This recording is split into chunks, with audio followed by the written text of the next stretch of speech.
కాబోయే సీఎం అయినా ఆశ్చర్యపోతుంది.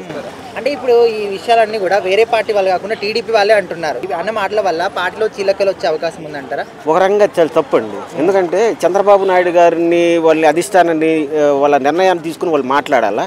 కానీ చంద్రబాబు నాయుడు గారు మటుకు ఏ రోజు కూడా ఈ విషయాలు చెప్పలేదు. మొన్ననే అక్షింతలు కూడా వేసినాడు. ఇంక ఈ విషయం గురించి పులిస్ స్టాప్ పెట్టమని చెప్పినారు.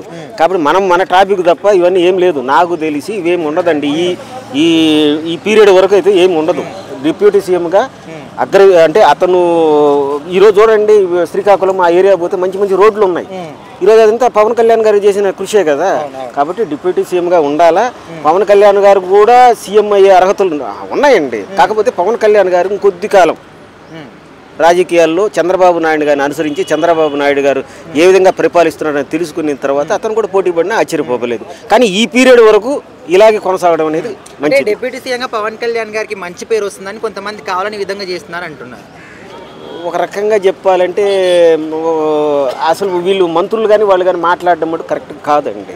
కాదు. ఎందుకంటే చంద్రబాబు నాయుడు గారు మాట్లాడితే అది కరెక్ట్. కానీ వీళ్ళు ఆ విధంగా మాట్లాడి ఉన్నందువల్ల కూటమికి కూడా కొద్దిగా ఎఫెక్ట్ అనేది ఉంటుందండి.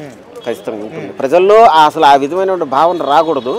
ఇప్పుడు నాకు తెలిసి ఏంటంటే వీళ్ళందరూ కలిసి పని చేస్తున్నారు. ఈరోజు దావోస్ పోయినారు.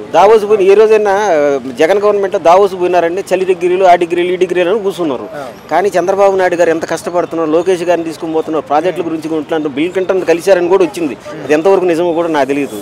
కానీ అందరినీ పారిశ్రామికవేత్తలను అందరినీ కలుస్తున్నారు. కానీ నాకుండే ఒకటి అవగాహన ఏంటంటే రేపు మళ్ళీ జగన్ గారు వస్తే ఏంది పరిస్థితి ఏంది అనేది కూడా ప్రజల్లో ఉంది. రేపు జగన్ అనే వ్యక్తి రాకూడదు అనేది ఆంధ్రప్రదేశ్ పౌరుడిగా నాకు ఏంటంటే ఆంధ్రప్రదేశ్ అనేది సుభిక్షంగా ఉండాలంటే జగన్ గారు రాకూడదు.